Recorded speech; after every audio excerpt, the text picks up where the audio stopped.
आप सबका स्वागत है बैंकिंग साथी यूट्यूब चैनल पर। आज हम कवर करेंगे डेली करंट अफेयर्स 3 और 4 मार्च का। ठीक है, ये बहुत ज़्यादा हेल्प करेगा जो भी एसएससी बैंक या तो रेलवे की तैयारी कर रहे हैं। स्पेशली जो बैंकिंग की तैयारी कर रहे हैं उनके लिए बहुत ज़्यादा हेल्प करने वाला है, क्योंकि हम पहले कवर करेंगे बैंकिंग न्यूज़।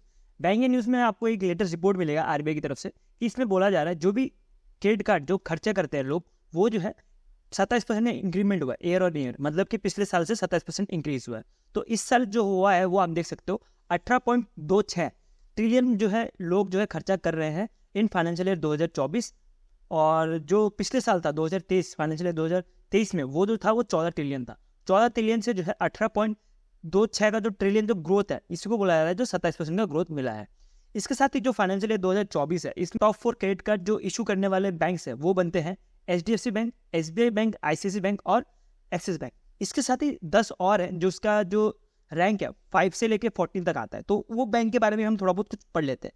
जैसे कि इसमें बैंक जो इंक्लूड है वो है Indus bank, RBL bank, Kotak Mahindra bank, एक्ना express, IDFC first bank, yes bank, bank of Baroda, AU small finance bank, federal bank और स्टैंडर्ड चार्टर्ड बैंक। लेकिन मैं आपको बताना चाहूंगा ये जो टॉप 4 बैंक है ना, इनको जो है एक लॉस हुआ है। भारी नुकसान तो नहीं बोलूंगा, बट जो इनका जो इशू करने का जो क्रेडिट कार्ड इशू करता है उसमें जो मार्केट है इनका कुछ लॉस हुआ है फाइनेंशियल ईयर 2024 में।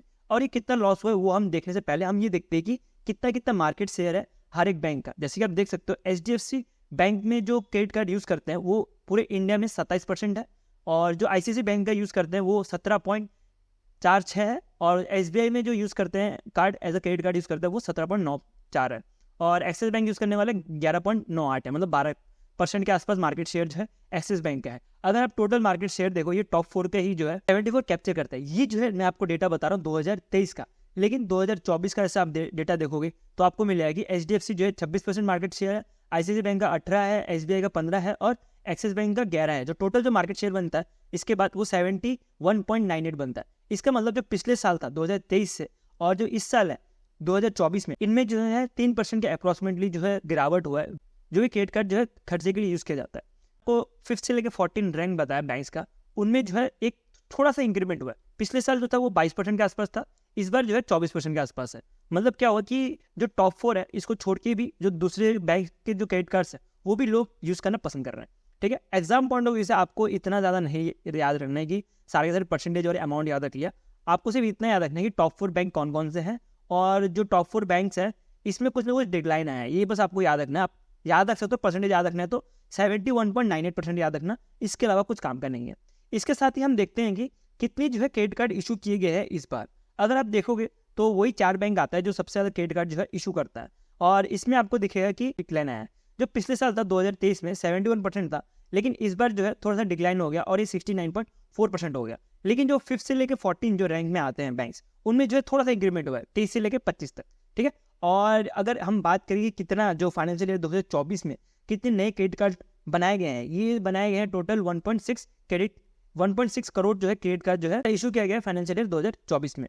और इसमें जो है टॉप 4 जो बैंक्स है इसमें ही जो है 98.26 लाख कार्ड जो है एज अ इशू किए गए हैं। इसमें आपको सिर्फ ये टॉप 4 के बैंक्स के नाम याद रखने, और ये थोड़ा लॉस में ये थोड़ा ध्यान रख लेना। ठीक है, हम आगे बढ़ते हैं। RBI ने 2 सर्वे कंडक्ट कराया है, एक है IESH और एक है CCS। हम इसको एक एक करके डिटेल में पढ़ते हैं। पहले तो हम देखते हैं कि IESH है क्या।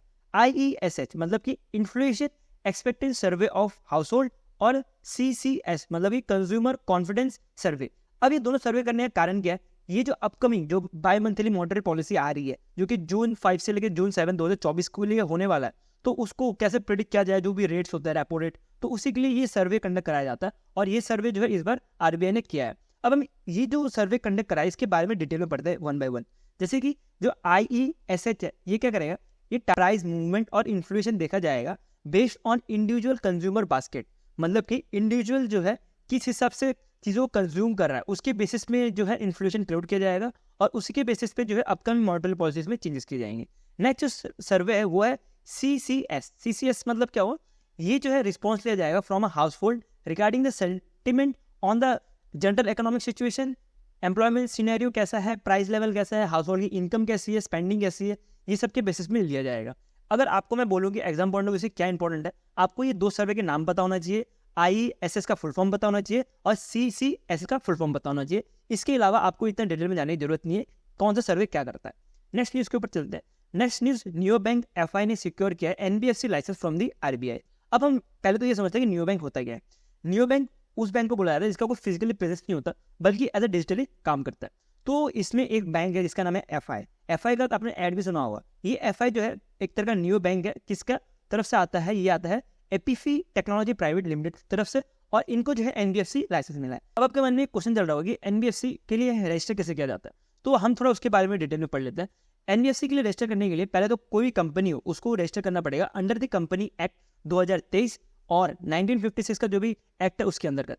उसके साथ ही जो भी कंपनी है उसका जो है बेसिक रिक्वायरमेंट है वो 2 करोड़ या तो 2 करोड़ से ज़्यादा होना पड़ेगा, ठीक है। और उसको जो है कम से कम बिजनेस प्लान बनाना पड़ेगा 5 साल का। उसके बाद ही जो है वो एनबीएफसी के लिए अप्लाई कर सकता है आरबीआई के पास। अगर आपको ये नहीं पता कि स्मॉल फाइनेंस बैंक कैसे जो है यूनिवर्सल बैंक बन सकता है, तो आप मेरा मंथली करंट अफेयर्स पढ़ सकते हो। मैंने उसको बहुत सही से एक्सप्लेन किया हुआ है, तो आपको एक एक डिटेल जो है वहाँ से समझ आ जाएगा। हम इसके साथ ही नेक्स्ट न्यूज़ के ऊपर पढ़ते हैं। यस बैंक ने ANQ, यस बैंक क्या है? Youth entrepreneur scheme bank. इन्होंने पार्टनर किया किसके साथ? ANQ फाइनेंस के साथ। किस वजह से? 2 टाइप के क्रेडिट कार्ड लॉन्च किए गए हैं, एक है पाई और एक है फाई। तो हम पहले तो समझते हैं ये पाई क्रेडिट कार्ड का क्या काम रहेगा। पाई क्रेडिट कार्ड क्या रहेगा? पाई क्रेडिट कार्ड एक तरह का डिजिटल ओनली कार्ड है। इसमें जो है अगर आपको यूपीआई करना है, जैसे आपने बहुत बार ऐड देखा होगा कि रुपए से क्रेडिट कार्ड से भी आप यूपीआई कर सकते हो, तो उसी तरह से ये जो पाई कार्ड है इसके भी थ्रू जो क्रेडिट कार्ड से आप यूपीआई यूज़ कर सकते हो फॉर दी डोमेस्टिक ट्रांजेक्शन। मतलब इंटरनेशनल के लिए यूज़ नहीं कर सकते लेकिन डोमेस्टिक के लिए यूज़ कर सकते हैं। नेक्स्ट जो है वो फाई क्रेडिट कार्ड एक तरह का फिजिकल क्रेडिट कार्ड होगा, और ये जो है as a domestic as well as जो इंटरनेशनल परचेज दोनों के लिए यूज़ किया जा सकता है, ठीक है। नेक्स्ट न्यूज़ के ऊपर चलते हैं। नेक्स्ट न्यूज़ है NIPL क्या है? एक तरह का जो ओवरसीज आर्म है ऑफ NPCI, मतलब कि national payment corporation of India. इसके बारे में आपने सुना ही होगा। इसका जो है एक तरह का इंटरनेशनल वे में पेमेंट करने का एक सिस्टम, मतलब एक ऑर्गेनाइजेशन एक अलग से बना कर रखा है जिसका नाम है NIPL, जिसको NPCI इंटरनेशनल पेमेंट लिमिटेड भी बोला जाता है। इन्होंने किसके साथ पार्टनर किया है? इन्होंने पार्टनर किया है बैंक ऑफ नामीबिया। और जो ये नामीबिया है ये एक तरह का सेंट्रल बैंक है ऑफ रिपब्लिक ऑफ नामीबिया। और जैसे कि हमारे इधर आरबीआई है वैसे ही ये एक तरह का बैंक है, ना कि कोई जैसे कि स्टेट बैंक ऑफ इंडिया वैसे नहीं है, ये सेंट्रल बैंक है, ठीक है। और ये दोनों पार्टनर करेंगे क्या? एक तरह का यूपीआई इंटरफेरेंस लाने की कोशिश करेंगे नामीबिया में, ठीक है। और जैसे कि आपको पता होगा यूपीआई हमारे इधर बहुत ज़्यादा फेमस है, तो वैसे ही कुछ करने की कोशिश कर रहे हैं नामीबिया में भी दी गई है। नेक्स्ट न्यूज़ में चलते हैं इकोनॉमी एंड बिजनेस न्यूज़ के ऊपर। इकोनॉमी और बिजनेस न्यूज़ में आपको मिलेगा कि NHPCL जो है national hydro electric power corporation limited, ये पार्टनर किया है वे बेस ओशन सन ES के साथ। और ये पार्टनरशिप करने का काम क्या रहेगा? ये एक तरह का डेमोस्ट्रेट करेंगे ओशन सन फ्लोटिंग सोलर एनर्जी टेक्नोलॉजी। जैसे नाम से पता लग रहा है कि क्या होगा, एक तरह का जो सोलर पैनल होंगे वो कई रिवर के बीच में होंगे और वो जो है फ्लोटिंग फॉर्म में होंगे। मतलब कि फ्लोटिंग फॉर्म में मतलब क्या, पानी में ही वो जो है सोलर पैनल बिठाए जाएंगे। अभी नॉर्वे जैसे जगह में जो वाटर बहुत ज़्यादा है, इनके आसपास जो सी बहुत ज़्यादा है, जिसकी वजह से इसको इम्प्लीमेंट किया गया है। और आपको ये याद रखना है कि इम्प्लीमेंट कर रहा है NHPC लिमिटेड, ठीक है। इसके साथ आपको फुल फॉर्म भी ध्यान देना है। नेक्स्ट न्यूज़ में चलते हैं डिफेंस। ये यार बहुत मस्त न्यूज़ आया यार, इसके ऊपर मैं आपको बहुत अच्छे से एक्सप्लेन करता हूँ एक चीज़। पहले तो हम देखते हैं कि DRDO ने क्या लॉन्च किया, स्मार्ट सिस्टम। स्मार्ट सिस्टम का फुल फॉर्म याद रखना, एग्जाम पॉइंट ऑफ व्यू से बहुत ज़्यादा इंपॉर्टेंट है। क्या है? A long range supersonic missile assistant release of torpedo, ठीक है। और इसको यूज़ किया गया है using a ground mobile launcher. अब आप ये सोच रहे होंगे कि ग्राउंड मोबाइल लॉन्चर का मतलब क्या हुआ। अब ये फोटो से देख सकते हो, ये जैसे कि ट्रक है, ठीक है। ट्रक के ऊपर ऐसा लॉन्चर लगा के रखा है, ठीक है। और ये ट्रक जो है मूवेबल है, जिसकी वजह से इसको बोला जाता है ग्राउंड मोबाइल लॉन्चर। और ये जो है लॉन्च किया गया है, ये लॉन्च ऐसा आपको दिखेगा, ये रॉकेट, ठीक है। और ये डेवलप किया गया है बाय DRDO। और ये जो है ना टर्पीडो, अब हम इसके बारे में थोड़ा समझ लेते हैं क्या है टर्पीडो। आपने एक फिश के बारे में सुना होगा जो इलेक्ट्रिसिटी जनरेट करता है पानी में, तो उसी के बेस पे ही नाम रखा गया टॉर्पेडो। और ये जो है इमेज मैं आपको दिखाया था, ये इमेज कुछ ऐसा दिखता है। लेकिन इस टॉर्पेडो में प्रॉब्लम ये है कि ये टॉर्पेडो ज़्यादा दूर तक जा नहीं सकता और ये हमला नहीं कर पाता, मतलब जो भी एनिमी शिप है उसके ऊपर।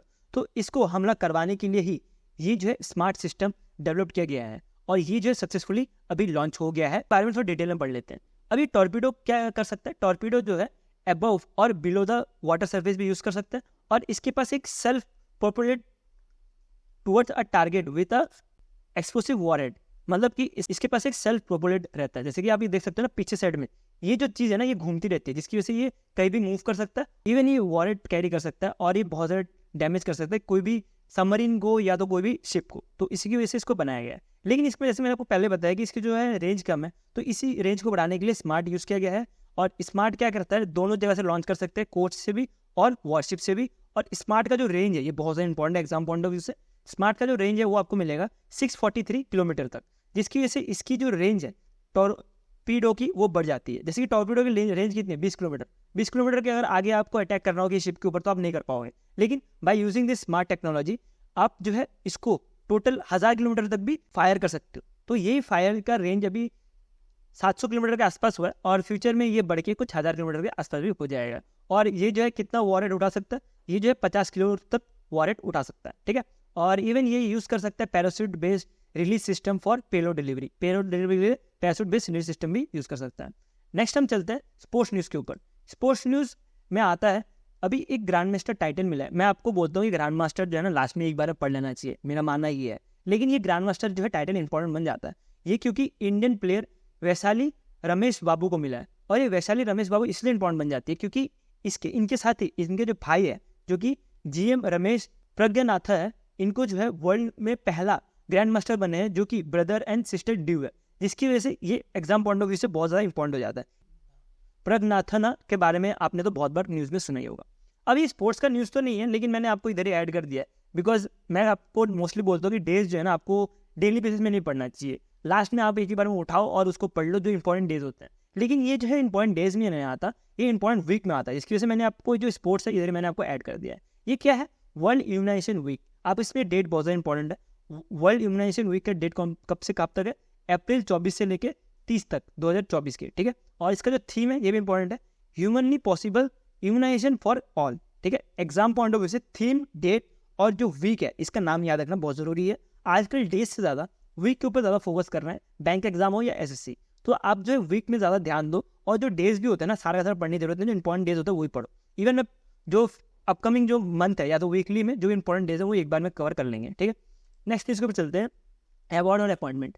अभी एक अवार्ड मिला गया है डिज़ाइनर भवी मेहता को 9th edition of Oxford book store book cover prize मिला गया है for creating a book jacket of state the book beautiful. तो इसमें आपको क्या क्या याद रखना है कि भवी मेहता को क्या मिला है, 9th edition of Oxford book store book cover prize मिला है और कौन से बुक के लिए मिला है ये बस याद रखो, द बुक ब्यूटीफुल के लिए मिला है। अब इसके साथ ही आपको 2023 का भी याद रखना है बिकॉज कभी कभी 2023 का भी पूछ लिया जाता है। जैसे कि ऐसे एग्जाम में 2023 का पूछा जाएगा, 2024 का नहीं। तो 2023 में किसको मिला था, मंकी को मिला था और ये बुक जो लिखा गया था मानिंद्रा गुप्ता के द्वारा। नेक्स्ट में चलते हैं, ये एक अपॉइंटमेंट है। ये अपॉइंटमेंट मानेले जो कि फॉरेन मिनिस्टर सोलोमन आइलैंड है, इनको जो है एज अ न्यू PM बना दिया गया है। जो भी अपॉइंटमेंट और अवार्ड और इंपॉर्टेंट डेज होता है इसको जो है वीकली फॉर्म में ही पढ़ना चाहिए या तो मंथली फॉर्म में पढ़ना चाहिए, जिसकी वजह से आपको एक बार में तैयारी हो जाए। ये डेली पढ़े कुछ फायदा नहीं होता, लेकिन तब भी मैंने आपको ऐड कर दिया है। किसी बंदे को जो है रिवीजन करने की आदत होती है, ये थोड़ा थोड़ा पढ़ के लास्ट में एक बार में डोज खाने से अच्छा थोड़ा थोड़ा डोज खाते रहो और लास्ट में जो वीकली और मंथली PDF बनेगा उसमें आप एक बार में पढ़ोगे तो आपको याद आ जाएगा और आपको ज़्यादा समय तक भी याद रहेगा चीज़ें, ठीक है। आज के लिए हम वीडियो इतने रखते हैं। अगर आपको वीडियो अच्छा लगे तो लाइक करना और सब्सक्राइब टू माय चैनल और ऐसी कंटेंट देखते रहने के लिए। और अगर आपको इस कंटेंट का PDF चाहिए तो लिंक इन द डिस्क्रिप्शन।